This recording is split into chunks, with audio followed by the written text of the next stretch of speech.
اللہ کے سوا کسی مدد نہ مانگ کہ اس کے سوا کوئی مددگار نہیں، اس کے سوا کوئی مشکل کشا نہیں، اس کے سوا کوئی حاجت روا نہیں، اس کے سوا کوئی بیڑے پار کرنے والا نہیں، اس کے سوا کوئی بیماریاں دور کرنے والا نہیں، اس کے سوا کوئی مرادیں پوری کرنے والا نہیں۔ جب مانگنا ہو تو اسی سے مانگ، جب رونا ہو تو اسی کے در پہ آنسو بہا، جب دامن پھیلانا ہو تو اسی کے در پہ دامن پھیلا۔ وعدہ پورا کرنا، ایاک نعبد و ایاک نستعین، ہم تیری ہی عبادت کرتے ہیں اور جزاک اللہ، ہم تجھ سے ہی مدد مانگتے ہیں اور مانگتے رہیں گے۔ سیدہ عائشہ صدیقہ رضی اللہ تعالی عنہا نے بھی اللہ کے حضور اشک بہائے، اسی کو دل کی بات سنائی۔ الہ العالمین منافقین نے میرے خلاف جھوٹے الزامات عائد کیے ہیں، میری کردار کشی کی مہم چلا رکھی ہے۔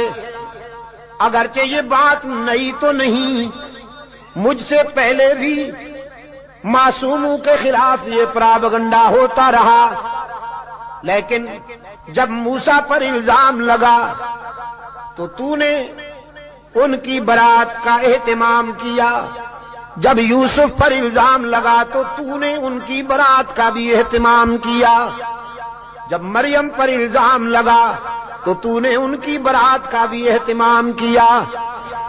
میرے معبود، آج تیرے محبوب کی عائشہ اشک بار آئی ہے اور یہ فیصلہ کر کے آئی ہوں، جب تک میری برات کا اہتمام نہیں ہوگا تیرے در سے سر نہیں اٹھاؤں گی، سجدے سے سر نہیں اٹھاؤں گی، کسی اور کے در پہ نہیں جاؤں گی، تجھ سے ہی مدد مانگتی ہوں، تجھ سے ہی درد دل کہتی ہوں۔ رو رہی ہے سیدہ عائشہ صدیقہ رضی اللہ تعالی عنہا، کس کے آگے؟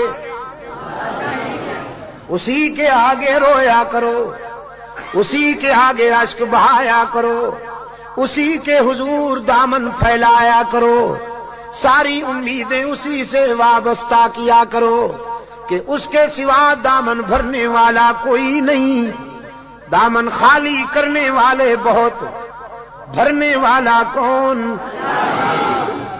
دامن خالی کرنے والے بہت۔ بیٹھے ہوئے ہیں فنکار، جھنڈیاں لہرا رہی ہیں، زلفیں جا رہی ہیں، چادریں اوڑھی ہوئی، قبریں سجائی ہوئی، جھنڈیاں لہرائی ہوئی، چادر اوڑھے ہوئے بیٹھے ہیں، جیسے آسمان سے اتری ہوئی چیز ہو کوئی، اور سادہ لو انسانوں سے کہتے ہیں کچھ لے کے آؤ گے تو کچھ لے کے جاؤ گے، خالی ہاتھ آؤ گے تو خالی ہاتھ جاؤ گے، لیکن اس کے در رحمت سے صدا آتی ہے کچھ نہ لے کے آؤ، سب کچھ لے کے جاؤ، خالی ہاتھ آؤ، دامن بھر کے جاؤ۔ قال ربکم ادعونی استجب لکم ان الذین یستکبرون عن عبادتی سیدخلون جہنم داخرین۔ دنیا والوں سے مانگا جائے تو ناراض ہوتے ہیں، نہ مانگا جائے تو خوش ہوتے ہیں، لیکن یہ داتا وہ ہے کہ یہ مانگنے والوں سے خوش ہوتا ہے، نہ مانگنے والوں سے ناراض ہوتا ہے۔ ان الذین یستکبرون عن عبادتی، یہاں مفسرین نے لکھا ہے عبادتی سے مراد ہے جو مجھے پکارنے میں گریز کرتے ہیں، کیونکہ پکارنا عبادت ہے، پکارنا پیرا مدد کر، شرک کی تس کی تس شرک کی تس، کیونکہ پکار عبادت ہے، پکار قال ربکم ادعونی استجب لکم، تمہارا رب کہتا ہے مجھے پکارا کرو میں تمہاری دعاؤں کو قبول کرنے والا ہوں، ادعونی استجب لکم، مجھے پکارا کرو میں تمہاری دعاؤں کو قبول کرنے والا ہوں، ادعونی ان الذین یستکبرون عن عبادتی، یقیناً وہ لوگ جو مجھے پکارنے میں گریز کرتے ہیں، مجھ سے مانگنے میں گریز کرتے ہیں، سیدخلون جہنم داخرین،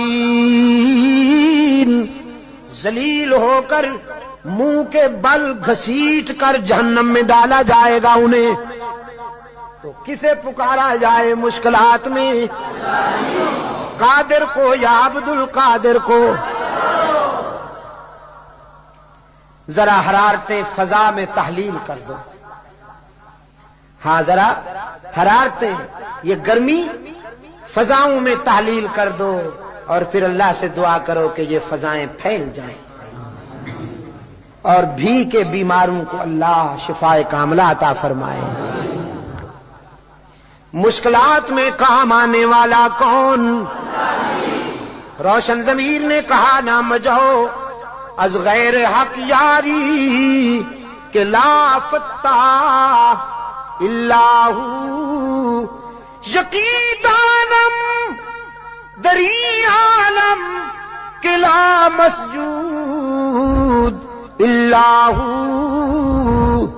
ولا معبود فی الکونین لا موجود اللہ، کوئی مانے یا نہ مانے لیکن میرا تو ایمان ہے کہ اس کے سوا پوری کائنات میں کوئی مسجود نہیں، اس کے سوا پوری کائنات میں کوئی مسجود، نبی مسجود، رسول مسجود، تو پھر کاماں والی سرکار کیسے مسجود ہو گئی؟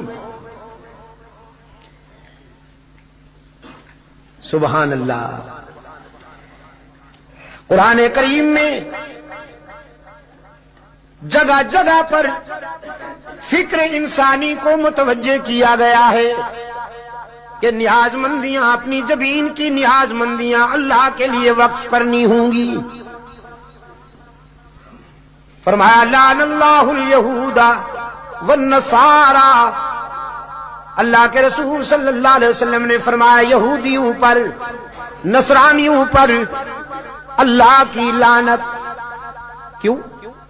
اتخذوا قبور انبیائہم مساجدا، کہ انہوں نے نبیوں کی قبروں کو سجدہ گاہ بنا دیا۔